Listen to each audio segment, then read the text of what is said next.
Welcome back to On Air with Lupton. I am your host, James Lupton. Today's guest is singer-songwriter Anthony Russell from Liverpool. Anthony is best known for being on the X Factor 3 times, where he reached a final in 2018, finishing in third place. Anthony has overcome his battles with drink and drug addictions and continues to fight these demons on a daily basis. At the time of recording this podcast, Anthony has been clean and sober for almost 5 years. In this episode, we discuss Anthony's musical roots, his journey since the X Factor as a sober artist.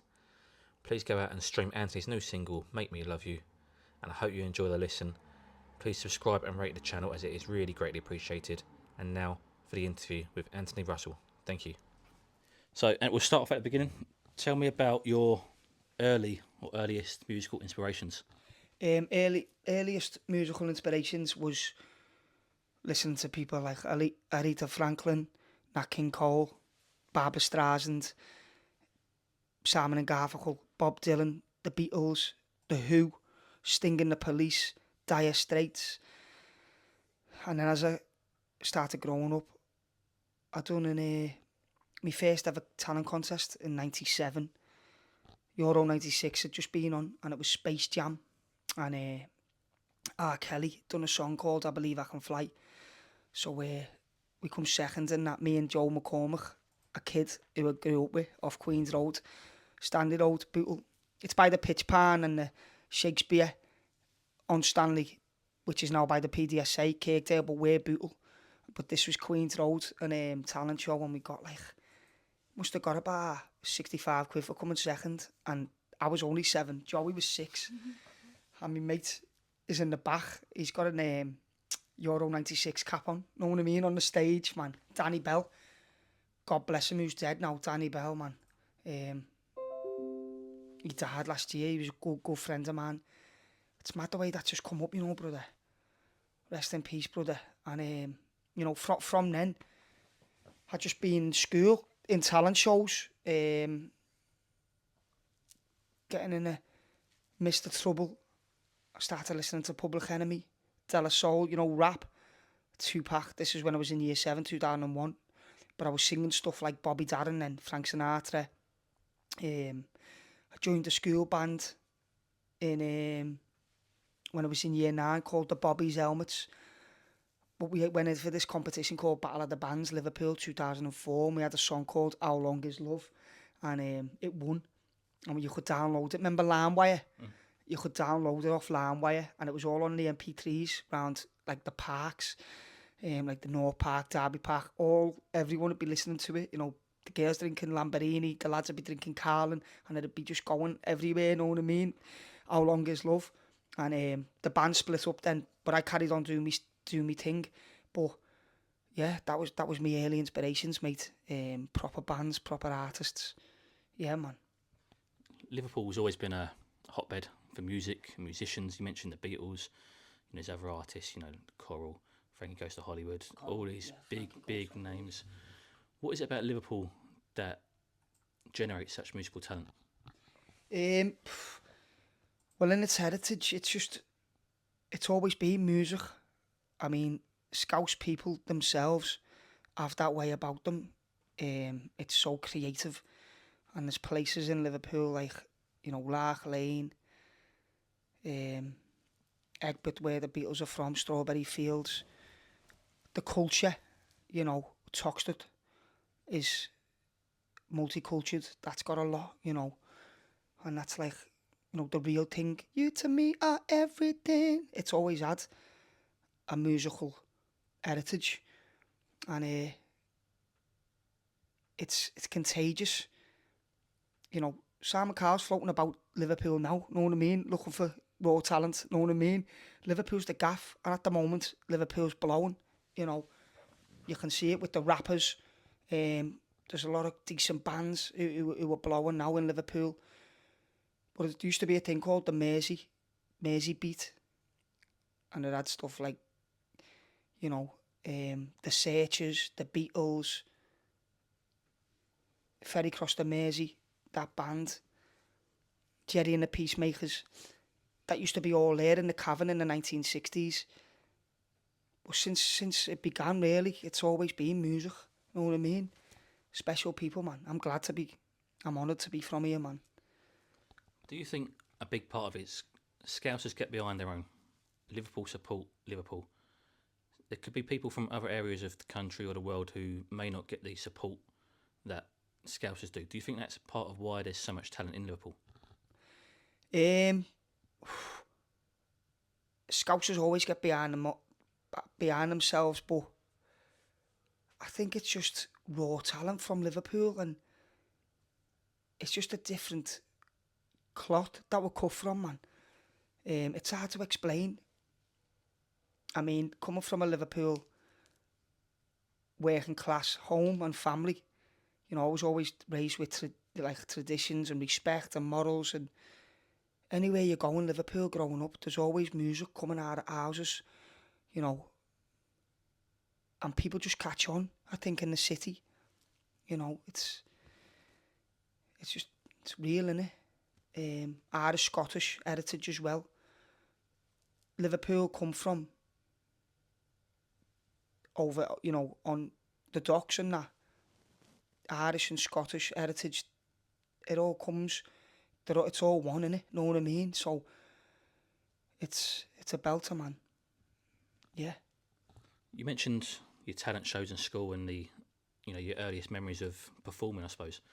A lot of singers will say they remember singing from birth. They've done it all their life. Is that the case for you? When did you realise that you could sing? I started singing when I was about 5 or 6, not properly, just singing for the love of it.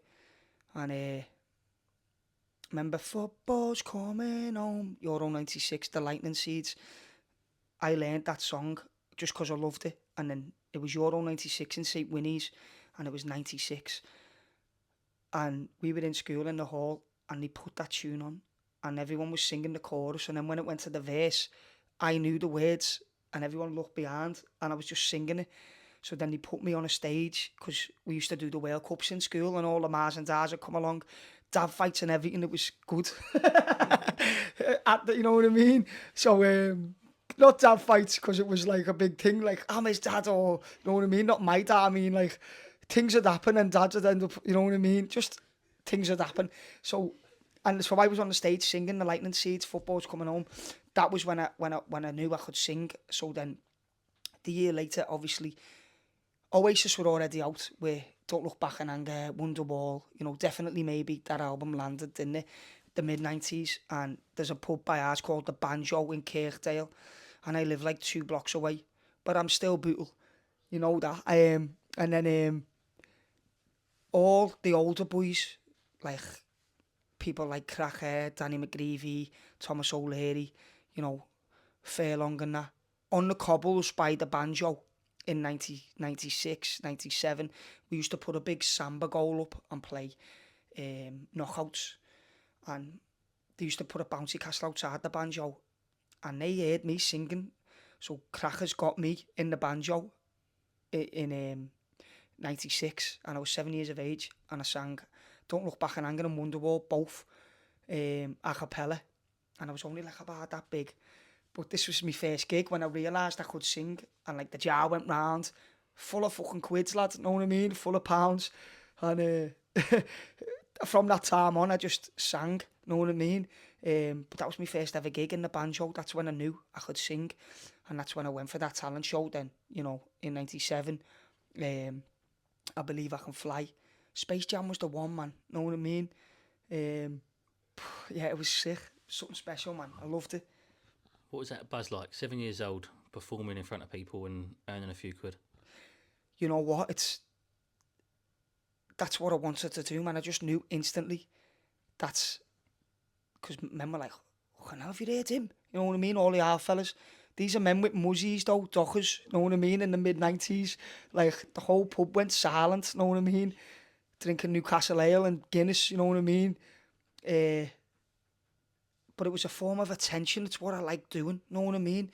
Because I always liked being centre of attention, whether it was for the wrong reason or right reason.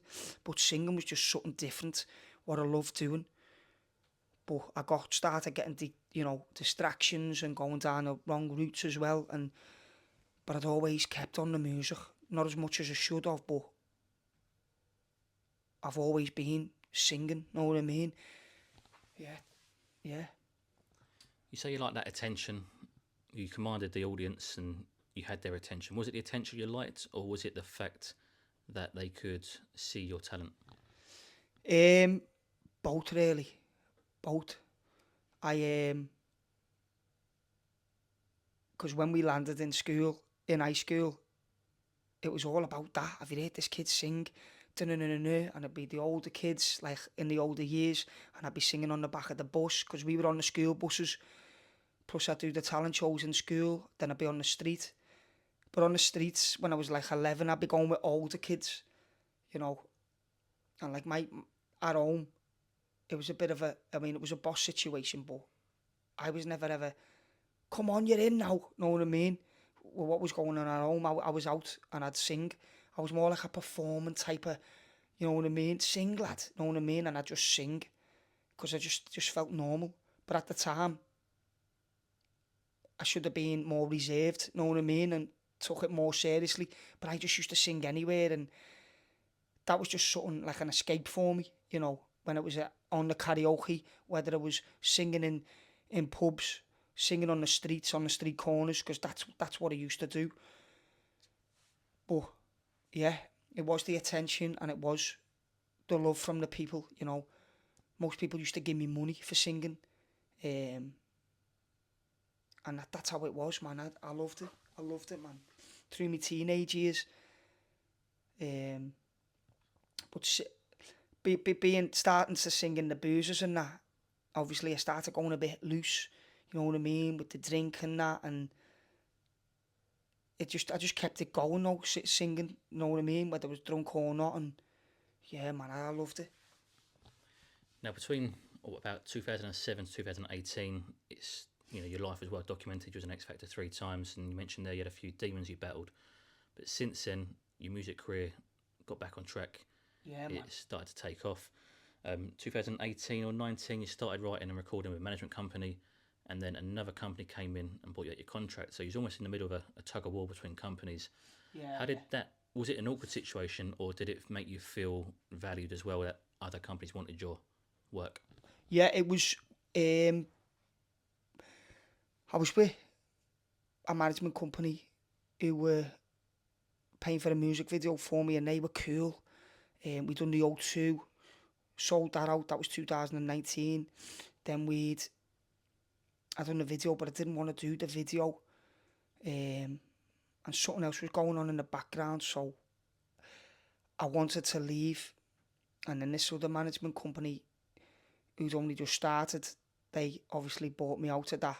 And then I was with them. I put out 2 singles, started paying for my own studio time, recording my album, and they had full access of everything, social media, what I was earning on streams and all platforms, the distribution.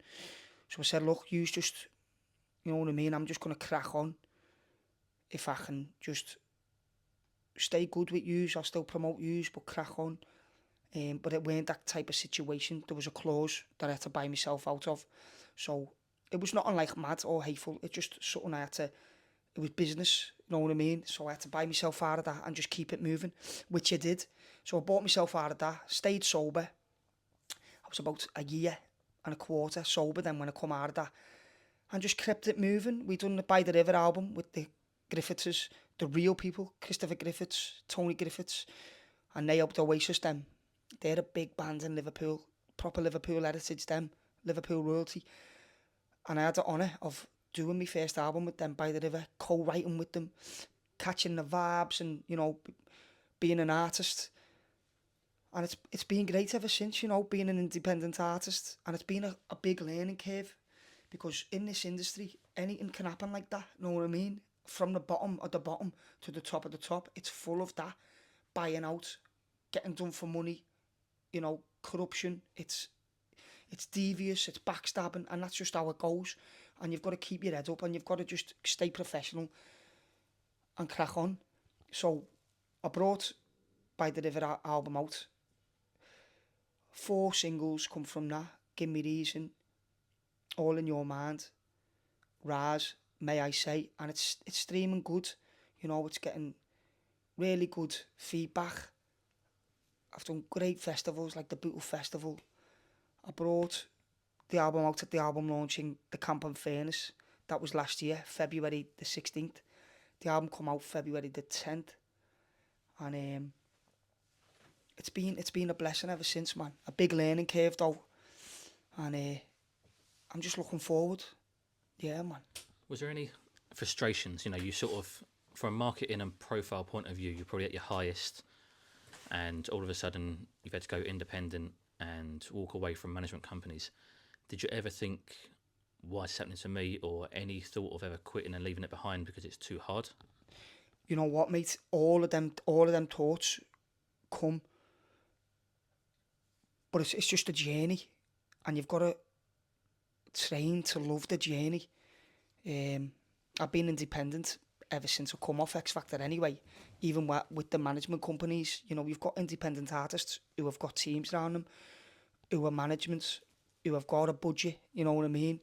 You can still stay independent, but totally independent where I am, I'm doing everything out of my own pocket. And it's a really good grind. It toughens you up. It trains you, and you know, it keeps you vigilant. So everything what I'm doing is coming from me, obviously, and my partner. And we're doing, and the band as well. The band who I'm with, you know, we get in that rehearsal room every week, and we practice every week, no matter what. But you know, we do our own shows off our own back, our own videos. We've got to do our own marketing, our own promos.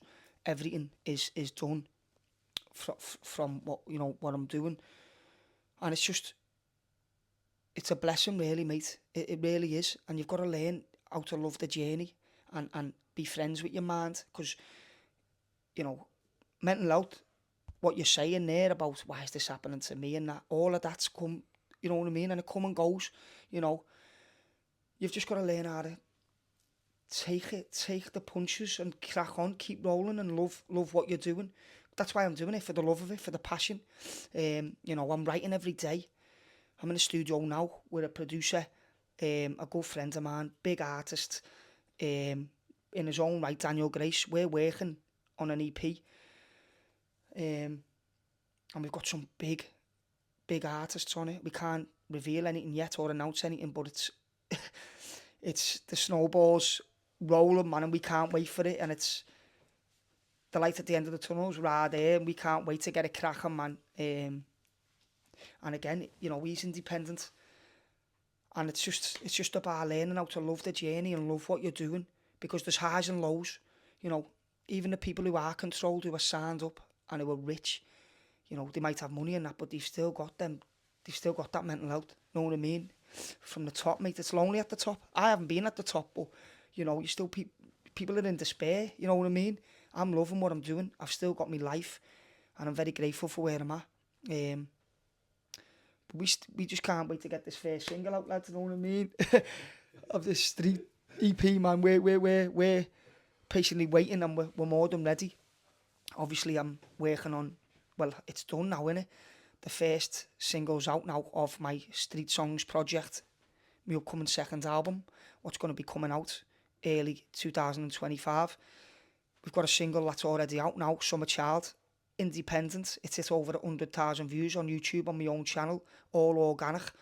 Streaming well, coming up to 50,000 streams on Spotify, all organic. And, you know, I know who my fans are, and, you know, I can interfere with me fans, and you know, the feedback's great, and that's why I'm doing it, man. You know, we got a second single coming out called Make Me Love You.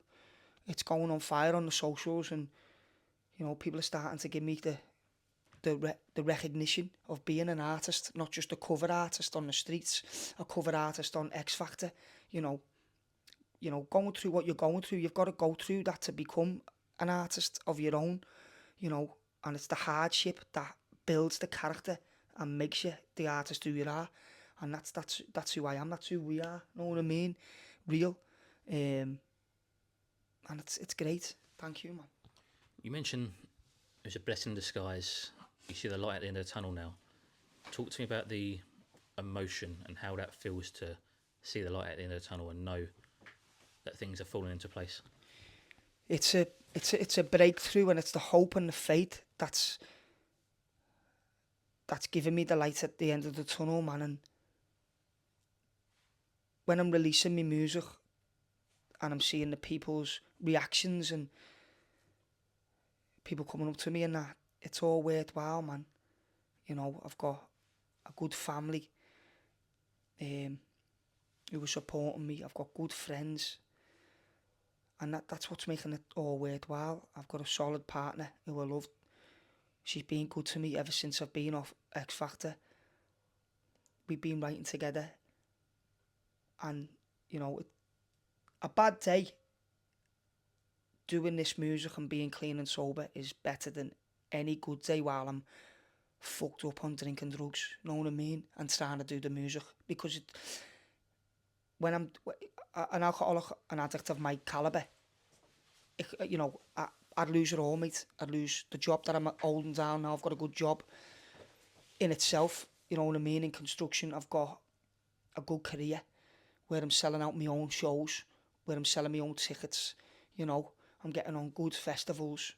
I'm getting asked to support big artists, and you know, all of this, mate. You know, it's making it all worthwhile. It's coming together. That's, you know, you feel it in the air when it's coming, and it gives you the fire in the belly. Even the haters, you know what I mean. I love the haters, man, because that's how you know you're doing something good. They're not going to stop us from doing what we want to do. That's why we do it. You know what I mean? We need that for the fire. So that comes with it. But yeah, man, that's how I get me light at the end of the tunnel, mate. Just keeping the faith and the hope and cracking on, and seeing other artists doing the thing and do well. That gives me inspiration, man. That gives me good. You know, I want to get creative. They're doing, you know what I mean? I like the sound what they're doing there. That's nice. I don't want to copy anyone or nothing, but I want to get busy. Seeing other people do you know, get busy. It's good. It's good, man. You mentioned, you know, working, and something I didn't realise before setting this interview up was you do work a job as well outside of music. Music's not your full-time occupation. You hustle, you graft, you grind to make this work. How hard is it when you're having to work a shift and then write, record, produce, whatever else you do around your shift? It can be draining, man, but it's you know, when you come out of work, you still get that energy of going to, you know, when you go for something to eat with people, when you come out of work, like tonight I'm going to a match to watch Everton. I'll be energised to go to that. You've got to have the same energy for when you go to rehearsal, and you do it for the love of it, man, for the passion. Sometimes I come home and I'm thinking, how am I going to write this idea what I've got? How am I going to, you know, and you could be in four walls and you'll put a YouTube beat on, or you get a beat off my man Daniel Grace, or I'll get a beat from somewhere and try and write to it. And sometimes, you know, you can hit brick walls, but you know, you've got to get through them times to make it work. You know, working, getting up at half 5, going to work, coming home, doing what you love doing, to try and do what you love doing full time. You've just got to make it work, and it does. It comes if you want to do it. You know what I mean? You've got to want to do it. Doing the videos and being in the studio and working on your own stuff and seeing it come together, getting the feeling and the energy in the music. We've had great times in the studio and thought, fucking hell, this is why I do it. You know, we listen to it and we go, have you heard that? That's gonna fall. You know what I mean? I can't wait to bring this out. That gives you the energy, man. You know, and it's so worth it, man. And plus, people coming from working backgrounds, you've got to go through that if you want to leave your job and do music full time. If you get that lucky break, you're going to be able to do that. And you know, I have got to do that, and I'm happy to do that. You know, I'm happy I'm sober to do that, and I'm fucking loving the grind and the journey. It gets draining, it gets exhausting. Sometimes on a weekend I can't move, and I try and write, and sometimes it doesn't work, sometimes it does. That's how it goes in music. You have your bad days and you have fucking boss days where you're like, fucking right, we can write another 15 of these. Let's fucking do it. Know what I mean? Sorry about swearing, lad. But yeah, that's why we do it, man. Your new single's out very soon, but let's talk about your last single, released in July this year. Summer Child, got radio plays. What was it like to see the feedback and hear the feedback, you know, whether it be from streams, even just listen to it on the radio, what's that buzz like? You know, people who were, I was feeling ecstatic, lad, because people were phoning me up who were other artists, fans, saying that's the best song you've done, lad, Summer Child. That's a banger. The weather was great and everything for it. It was a great vibe. And it had that type of ballady sound to it. Because that's what I am. I'm a soul singer. I like doing indie soul. That's my genre. R&B type of but doing a Summer Child and bringing it out the way it come out, it was just worked. And you know, I'm just so grateful to be doing it and seeing the joy of other people. You know, the joy it brings as well. People who aren't even fond of me were coming up and saying, lad, that's a banger, that, lad. You know, respect. And I was thinking, wow, if I can just get the reaction like that, that's enough for me. That's enough for me. I love it, man. I got, you know, radio play, in demand, Liverpool Live, and it felt great, man. People were sending me videos. I was putting it up on my socials, saying thank you, in demand, thank you, Liverpool Live. We've got another interview in a minute with Liverpool Live. Could be on the breakfast show. Mark Kenny is going to play us on the Indie Hour for In Demand. There's a possibility I could be on the Brekkie show. We're just waiting to hear back. Yeah, I just felt so grateful, man. Yeah. You mentioned earlier gigging, first one, 7 years old, school talent shows, obviously TV on X Factor, and local festivals and gigs in the last couple of years. Try and put into words that buzz, that feeling you get when you hear the noise, when you're walking out on the stage. You know, I get very nervous, but I use nerves to me advantage, man. They keep you sharp, they keep you on your toes. And I love it, man. I love maintaining with the crowd, just, you know, feeling the energy. And then as soon as the music starts playing, and as soon as I'm starting to sing, man, I'm there, and I love it. I love being on stage. That's where I'm meant to be. And that's my life, man. Music, being on stage and entertaining, singing my own music. It's a dream come true, you know, singing it from a kid on the street corners, and singing in the boozers, doing my own shows. It's been a hell of a journey, and I'm loving it, mate. And we done the O2, sold it out last November, and that was a great show, man. My voice weren't that, I didn't think my voice was that good. I mean, we smashed every song, like, but it was sick, man. I loved it. And I can't wait for the next show, man. In the crowd, you know, being on the Bootle Festival as well. The Camp and Furnace, doing the big room. It was Boss. That was an album launched out by the river. That's what I want to do, man. That's what I'm here. That's what I'm here to do, and that's my life, man. Talk about the crowd. Do you hear the crowd? Do you see the crowd? Do you block it all out? Do you zone out? What's it like when you're on stage? I love interacting with the crowd, man. I love interacting with the crowd. I'm you know, when I'm talking to people and I'm chilling, I'm all good and I'm humble and I'm just down to, you know what I mean, just mellow. But when I'm on stage, I love being on stage, man. Like, when we done the album launch, I was letting on to people on the stage. Like, I'd be singing, I'd be like, what's going on, lad? I was singing, but I was like, yo, you know what I mean? I couldn't get over how many people who I'd seen, who I'd known from all over the city who come to see me. People from Canada come to see me, people from London come to see me, people from Scotland come to see me. And this was at the last show. I loved interacting with the audience, man. It was immense. Felt amazing, man. I love it. Do you think that adds to your charm and why people do love you, because you do interact and you are real, you're yourself? Yeah, I think people see me as one of them.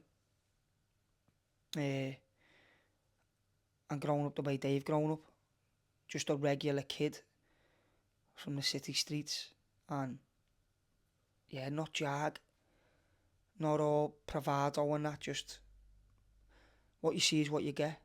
So I think it's easy for them to recognise and identify and be at one, you know, and have a good time, man. It's all about just having a good time and celebrating in it. At the moment, you know, we're there to have a good time and to make a fucking heavy show, taking heads off though. That's what we're about, man. That's what they want, innit? You're currently writing and recording material based on your life experiences and real life and true stories. Has that at times been emotional? Sometimes I get lost in it, mate, and I just write, you know what I mean? Sometimes I just get lost in it, and I've got to feel it. And you know, I write any emotion that I'm in, whether I'm feeling bad, whether I'm banging my head against the wall, because something good comes from it anyway, always. But it has been badly emotional. In good ways and sad ways, because I've lost friends. You know, this new album that's coming out, Street Songs Project, you know, I've lost friends through this. There's songs that are going out to people who've lost their lives. There's people who are in bad addiction. There's, you know, people's families who are living in the streets, and this is reality. It's speaking on what really goes on. And it's just real, you know. It's identifying with what's going on with the world as a whole as well, from the uppers to us, working class, all the way up to the elite. It's not getting at anyone or nothing, it's just talking about what is going on, and it's just reality, you know. Street Songs Project, and I've been inspired by people in my life who I've lost, and inspired by people who I've met on the way of making this, you know. We lived in an hostel, but I was there every weekend with my missus, and a lot of the inspiration come from that. People who we met from there, people who were our friends, lifelong friends. And that's pretty much it, really, you know. I can't write, I mean, I can write a song about being in an elevator and, you know, having a party with people who've got money and, you know, making it all pop and that, but that just doesn't wash, does it? You know, we want to write some gripping stuff that's real. You know, the odd one's alright, you know, what's dead like Poppy and that, but is it? I don't know if it'll work for me. I just want to be an artist who's raw, who people can get. That's what I'm aiming for, but I want the right recognition of being a good artist, a good writer, a good performer. You know, someone who's putting the life and soul into it, someone who gets me. You know, people can just get me. Yeah, man. And just finally, Anthony, we're heading towards the end of 2024. New album's out early 2025. After that, what's the future hold for Anthony Russell? Really, I want to be doing the big stages. I want to be doing big shows, obviously featured on big projects like what me and Daniel Grace are doing now. We want to be doing the best, you know, singing at music awards. You know, I want to be doing Glastonbury's. I want to be doing Brits. I want to be doing big festivals, Radio 1 festivals. Yeah, all that type of stuff. I want to be headlining events. I want to be charts material. But, you know, it's all to come, man. Let's see how it all plans out. As long as I stay sober first and foremost, you know, that's the most important for me, lad. Staying sober one day at a time, and that's how I keep it. The rest will follow. Just keep on putting in the work and just cracking on, and it's all to come, man. Obviously, 4.5, nearly 5 years sober, so congratulations on that. And Thank you, brother. how excited are you for the future and what is to come? Well, the world's me oyster. You know, it used to be singing in boozers and then spending the money on drink at the same bar, phoning whoever for Charlie and getting on it, you know, and just talking in the toilets for the rest of the night, and then going to any parties that you know what I mean, and then But now it's, you know, I do my gigs, I do my shows, I go to the studio, I go home with my money, I'll have a Chinese, you know, on a Friday night, I'll go to an AA meeting, I'll come home, I'll have an Indian, and that's my party, lad, you know, that's my social life.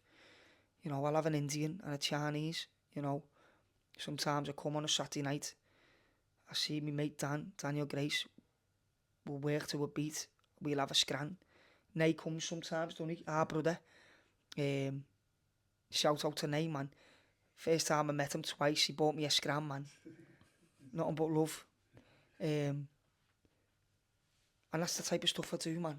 That's, you know, I go with my daughter, you know. I was able to, took my daughter to Flip Out on the Sunday, and then we were like, fucking hell, I've got to do this promo, I've got to drop my daughter off her ears, and then I've got to come with the promo. On this Instagram video you see the purple band from Flip Out, you know what I mean, on my wrist, and I'm like, but that's the type of shit that I love, lad, you know what I mean, and that's the type of life I'm living, you know. I go to work today, you know, sometimes the lads have a pint and that, I go and have a brew, you know what I mean, I'll have a juice or whatever, come home, go to a meeting, and I'll go and have a Chinese, and that's my party now. The show on a Friday night is my party, whether it's an album launch, whether it's a show that I'm doing with support bands on, whether it's a festival, that's my party now. And it's a blessing, mate, because, you know, I could have went and drank and just died, you know what I mean? God forbid, I'm sorry I shouldn't have said that. But it's true. Yeah, you could have went, you can go the other way. Sliding Doors is a great name for a third album, who knows, because you could go that way, you could go that way, you know. I could be on the Stanley Road now being a bum like I used to be, you know, begging, knocking at doors for scores. There's a lyric right there, you know, because that's what I've done. I've seen me mates Mars in the street, and I used to go to school, oh, how are you, Anthony? Oh, you haven't got a tenner on your love. That's the type of shit I used to do, you know. I used to get in with the crowds who were out there, you know, stealing and that, you know. I've done it, and you know, made money for drugs, and you know what I mean, and went out on the ale with doing mad stuff. I've done it, lad. But I'm not on that side of life, you know. I pray. I'm not an angel or nothing, lad. Still, don't get me wrong, I am not an angel, lad. I sin, you know. I meditate though. I do my meetings, I work, I earn me money, I put me work in where it's got to be done with the music. I'm writing daily, I'm hungry, and you know, I've got my eye on the prize, and I'm coming, man, and I'm blessed, man. I'm very blessed to where I am, very blessed who I've got around me. People like Daniel Grace, my girlfriend Sarah McNee, true friends, you know what I mean, Michael Cairns, Thomas Walsh, you know, the band who work with me week in, week out, you know, even if we haven't got a show, you know, we're there, tightening up, you know what I mean, the mechanic, not Mike and the mechanics, but yeah, man, we're tightening up, man, it's great. Thank you, brother.